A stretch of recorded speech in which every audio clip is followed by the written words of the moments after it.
ارشاد فرمایا کہ میں نے محسوس کیا ہے کہ ہمارے مدرسے کے فارغین میں دعوت و تبلیغ کا جذبہ نہیں رہتا۔ یہ جذبہ کم کرنے میں آپ لوگوں کا بھی کچھ دخل ہے۔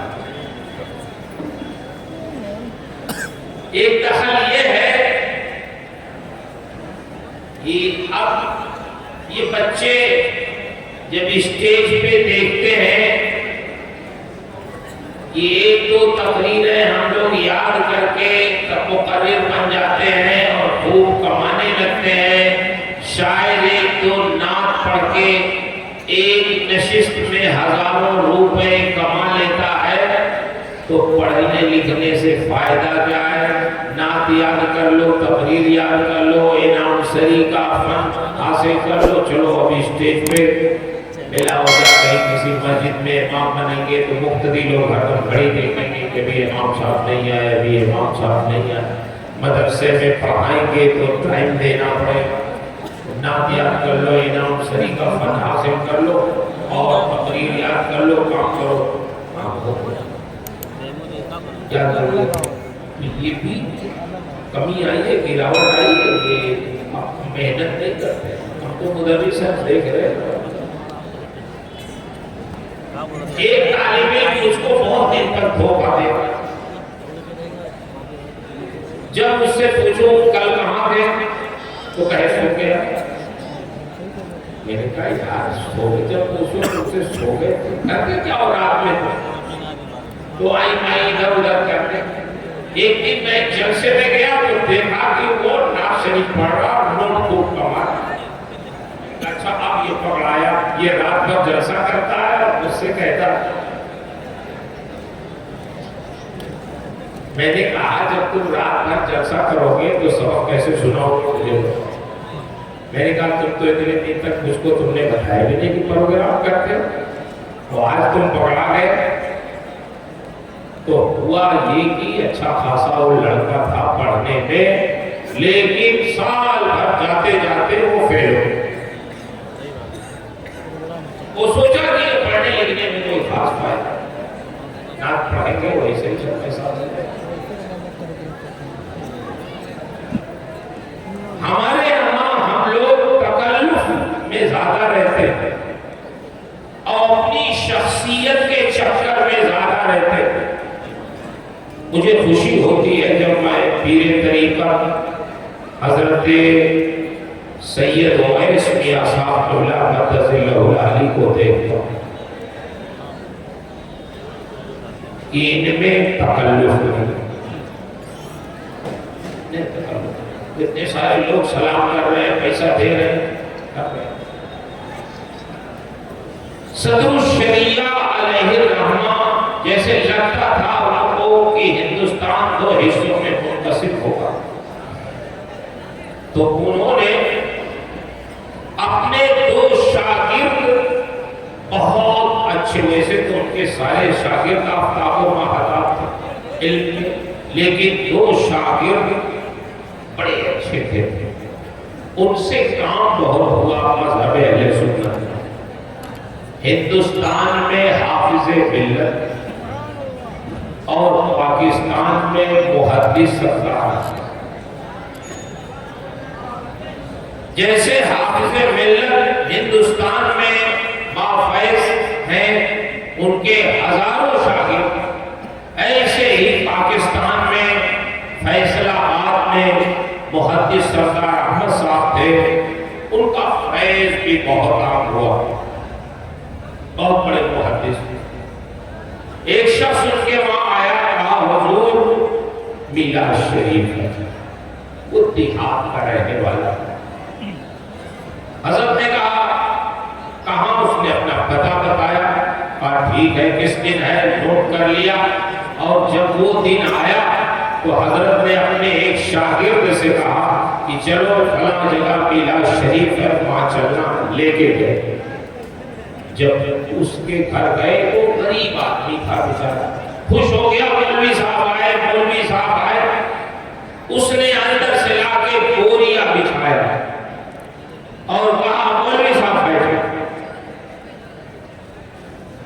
محدث سردار احمد صاحب بیٹھے، لیکن شاگرد صاحب نہیں بیٹھے. وہ بڑا برا لگا کہ ہمارے حضرت کو تو بولیے. حضرت نے فرمایا بیٹھو، تو خیر کو بیٹھا.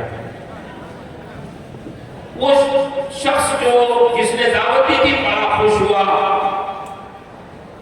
مغرب کے بعد اس نے اپنے محلے میں جا کر کے اعلان کیا کہ فیصل آباد سے محدث صاحب، مولوی صاحب، بہت بڑے مولانا صاحب تشریف لائے ہیں، آپ لوگ آئیے، میرے گھر میلاد ہے. اپنی لالٹین جلایا، جو کھانا بنایا تھا محدث صاحب کو اور ان کے شاگرد کو کھلایا. پھر اپنا بوریا اس نے اپنے صحن میں بچھایا، لوگوں کو بلایا. محدث صاحب سے کہا حضور اب آپ تقریر فرمائیں. محدث صاحب نے تقریر کیا اور تقریر کے بعد پھر وہ اجازت لے کے لوٹے. تو راستے میں شاگرد نے کہا حضور آپ بھی سیدھے سادے آدمی ہیں، جہاں بھی کوئی بیٹھائے بیٹھ جاتے. اس نے بوریا بچھایا آپ کے لیے، اتنے بڑے عالم کے لیے، اور آپ بیٹھ بھی گئے. میری تو طبیعت کہے کہ اسے ڈانٹوں بہت، لیکن آپ کے ڈر کی وجہ سے میں نہیں کچھ کہہ سکتا. حضرت نے فرمایا تمہارا دماغ تو صحیح ہے، کہہ کیا رہے ہو؟ تم نے غور نہیں، تم ابھی بچے ہو. دیکھو اس نے اپنے یہاں شادی میں تو نہیں بلایا تھا، میلاد میں بلایا تھا، دین کی بات کرنے کے لیے بلایا تھا. تو دین کی بات کرنا جتنا اس پر فریضہ ہے مجلس منعقد کرنے کا، اس سے زیادہ تو ہمارے اوپر ہے عالم ہونے کے. ہمیں تو خود جا کے لوگوں کو دین. لیکن اگر کوئی اکٹھا کر رہا ہے لوگوں کو اور ہمیں کہیں جانا نہیں پڑنا، ایک ہی جگہ سے بیٹھ کے ہزاروں لوگوں کو اپنی تقریر سنا دے رہے، تو یہ تو اکٹھا کرنے والے کا احسان ماننا چاہیے. یہی کیا کام ہے کہ اس نے اپنی لالٹین جلائی، اپنا بوریا بچھایا، لوگوں کو اکٹھا کیا، ہمیں کھانا کھلایا، ہمیں بیٹھایا. تو جو کام ہمارا تھا اس نے خود کر دیا. تو بجائے اس کے کہ ہمیں ناراض ہونے کے یا اپنی حدت محسوس کرنے کے، ہمیں اس کا شکر ادا کرنا چاہیے کہ ہمارا کام اس نے انجام دے دیا. تو آپ غور کریں کہ اگر کسی جلسے کے لوگوں نے، میلاد منعقد کرنے والے نے کسی تقریب میں ہمیں دعوت دے دیا، تو اتنے لوگوں کو اکٹھا کر کے کرسی رکھ دی، لاؤڈ اسپیکر رکھ دیا، صرف ہمیں کہنا ہے، تو احسان تو اس کا ہے جس نے اتنا انتظام کیا. بولیے اس پر بھی مولوی صاحب کا دماغ خراب ہو کے پوسٹر میں ہمارا نام نیچے ہو گیا، ہم کیسے چلے جائیں، ہماری ناک ہی کٹ جائے. تو یہ سب جذبہ لے کے مدینہ العربیہ سے مت جائیے. دین کے خادم ہونے کا جذبہ لے کے جائیے گا، تب دین کا. اپنے علم کو، اپنے عزت و وقار کو ہمیشہ سامنے مت لائیے گا. حافظ ملت علیہ رحمہ ارشاد فرماتے تھے وہ عزت کس کام کی جو دین کے کام میں آئے. عزت تو وہی ہے جو دین کے کام میں. اگر کسی مدرسے کے لیے، مسجد کے لیے، دین کی خدمت کے لیے اگر ہماری عزت داؤں پہ بھی لگ جائے تو یہ عزت گویا کام آ گئی. اس میں حرج نہیں محسوس کرنا چاہیے کہ ہماری عزت چلی گئی. کبھی کبھی چندہ کرنے جائیے تو جانتے بعض لوگ کہتے ہیں مولوی صاحب اس میں آپ کا کتنا ہے یہ بتائیے. لوگ کہیں کہ ہمارا کچھ نہیں ہے، ہمیں خادم کی حیثیت سے کر رہے ہیں، ہم اس سے لیے کر رہے ہیں. تو اب آپ پھینک دیں جھولا، اپنا رسید پھینک دیں اور 10 بار سنا جو کام، ایسے کام نہیں ہوتا. سننا بھی پڑتا ہے کام کے لیے، تب کوئی کام ہوتا. میں آپ حضرات سے گزارش کر رہا ہوں، اپنے بچوں سے بھی گزارش کر رہا ہوں کہ آج علم کے لیے بڑی آسانیاں ہیں. مشکلات تو اس وقت تھی جب انتظامات نہیں. خود ہم لوگ جب پڑھنے گئے دیہات سے گئے پڑھنے, ایک قاری صاحب نے معذور تھے پیر سے, پٹائی خوب لگا, چھڑی شیشم کی بڑی لمبی رکھتے, معذور تھے اٹھاتے نہیں تھے, وہیں سے سب کو اپنا پٹائی لگا. کیسے پڑھایا دیکھیں, انہوں نے کہا پڑھو اعوذ باللہ بسم اللہ سناؤ ذرا. وہ دیہات سے ہم لوگ آئے تھے, تلفظ بھی صحیح نہیں تھا, اعوذ باللہ بسم اللہ پڑھے تو قاری صاحب اتنے ناراض ہوئے کہ کہاں سے چلے آئے دیہاتی سب, ان کو تو اعوذ باللہ بسم اللہ نہیں پڑھنا نہیں آتا. لوگوں نے کہا حضور ابھی یہ نیا داخلہ ان کا ہوا ہے. اچھا دیہات سے سب آئے. تو فرمایا گیا سنو, ہم لوگوں سے کہا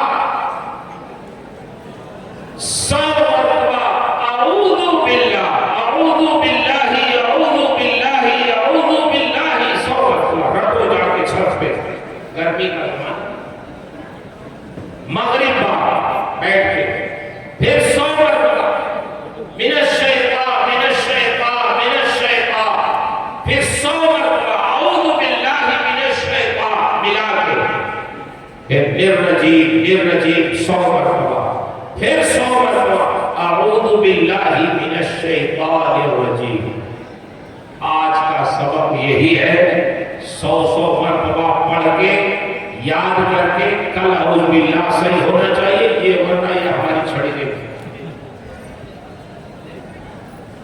تو مغرب کے بعد چھت میں صرف یہی کوئی ادھر چلا رہا, کوئی ادھر پڑھ رہا ہے, کوئی ادھر اپنا آواز لگا رہا. اس طرح سے استاد نے محنت کر کے اور محنت کرا کے اعوذ باللہ بسم اللہ ہم لوگوں کا انہوں نے صحیح کروایا. پھر قرات 2 سال میں علم قرات پڑھایا, قاری ہوئے. آپ تو داخلہ کرا کے جا کے گھر پہ ٹھاٹ سے اپنے بچوں کا یہاں داخلہ کرا کے سوتے ہیں, محنت کون کرتا ہے بتائیے؟ اساتذہ کرتے ہیں. بچے آپ کے محنت مدرسے کے اساتذہ کرتے ہیں, ان کی داڑھی ناپتے ہیں صحیح ہے کہ نہیں ہے, ایک مشت ہے کہ نہیں ہے, ان کا بال ناپتے ہیں 1 انچ ہے کہ نہیں ہے, ان کا پائجامہ دیکھتے ہیں ٹخنے سے اوپر ہے کہ نہیں ہے, اور ٹھنڈیوں میں 2 بجے رات میں جا کر ان کا کمرہ کھلوا کر ان کا لحاظ اٹھا کے دیکھنا پڑتا ہے یہ حضرت صاحب سو رہے ہیں کہ موبائل سے کھیل رہے ہیں. تب کہیں جا کے اتنی مشکلات کے بعد یہ عالم اور حافظ. آپ تو سمجھتے ہیں اتنی آسانی سے, اور یہ ہمارے حفاظ 4 نشست ہے, مغرب بعد, عشاء بعد, فجر کے پہلے, فجر کے بعد, یہ بیٹھا کے انہیں پڑھاتے ہیں. پھر درسگاہ میں ان کا مفتہ سنتے ہیں. پھر 3 سال 2.5 سال 4 سال جیسا جو جس کا حافظہ ہو وہ جا کے حافظ قرآن بنتا. مجھے خوشی ہوئی, ابھی بتایا ہمارے مخدوم گرامی مرتبت محب گرامی وقار حضرت مولانا سعید صاحب نورانی کے صاحبزادے نے 10 گھنٹے میں پورا قرآن سنا.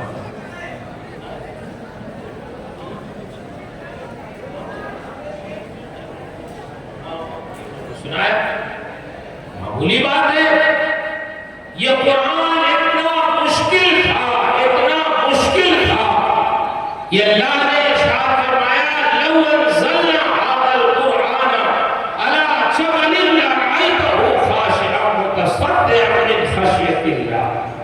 اگر پہاڑ پہ ہم اس کو نازل کرتے تو پہاڑ خشیت الہی سے خیزہ خیزہ ہو جاتا. لیکن اللہ کے محبوب کا قلب کتنا قوت والا تھا کہ جب سرکار کے دل پہ یہ قرآن نازل ہوا تو اتنا آسان ہو گیا, اتنا آسان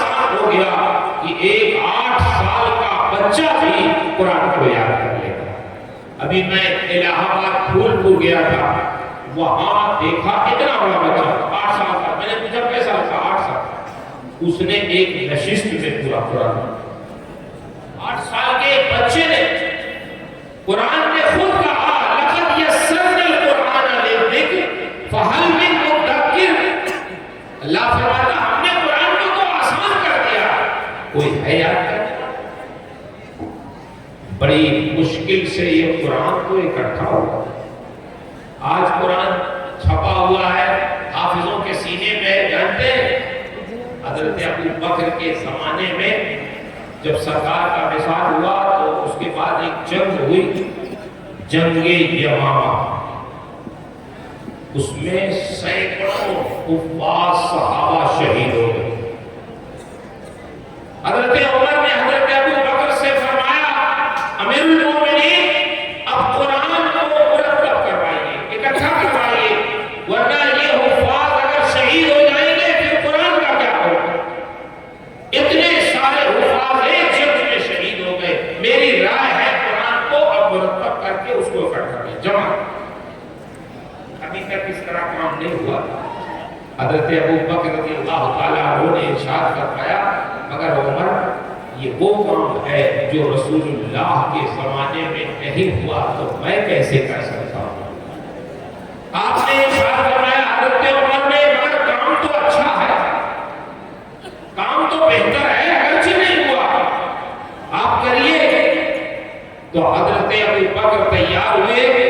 اس کا مطلب یہ ہوا بہت سے لوگ جب ربیع الاول آتا تو وہ کہتے ہیں یہ ربیع الاول کا جلسہ سرکار کے زمانے میں ہوا، کیوں کرتے آپ؟ تو یہی کہیے کہ قرآن بھی اس شکل میں ہے، یہ سرکار کے زمانے میں نہیں جمع ہوا، لیکن حضرت ابو بکر نے جمع کیا اور یہی کہا حضرت عمر نے کہ کام اچھا ہے، اگر کام اچھا ہو تو اگر سرکار کے زمانے میں نہ بھی ہوا ہو تو بعد میں وہ ہو سکتا ہے۔ جانتے حضرت ابو بکر رضی اللہ تعالیٰ عنہ نے حضرت زید بن ثابت انصاری صحابی کو بلایا، فرمایا قرآن کو اکٹھا کرو، یہ آپ کی ذمہ داری ہے، جہاں جس کے پاس وہ قرآن منگاؤ۔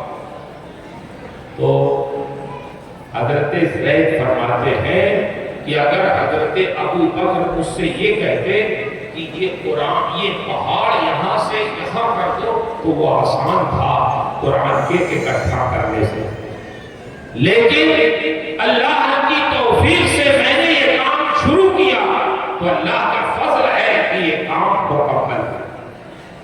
پھر یہ مرتب ہوا، جمع ہوا، اس کے لیے جانتے ہیں کہاں کہاں سے لوگوں کو بلانا پڑا، پھر اس پہ 2 گواہ رکھنے پڑے، حافظوں کے سینے سے اس کو ملایا گیا کہ یہ قرآن ہے کہ نہیں ہے، پھر اس طرح قرآن کی ترتیب اور جمع ہوئی۔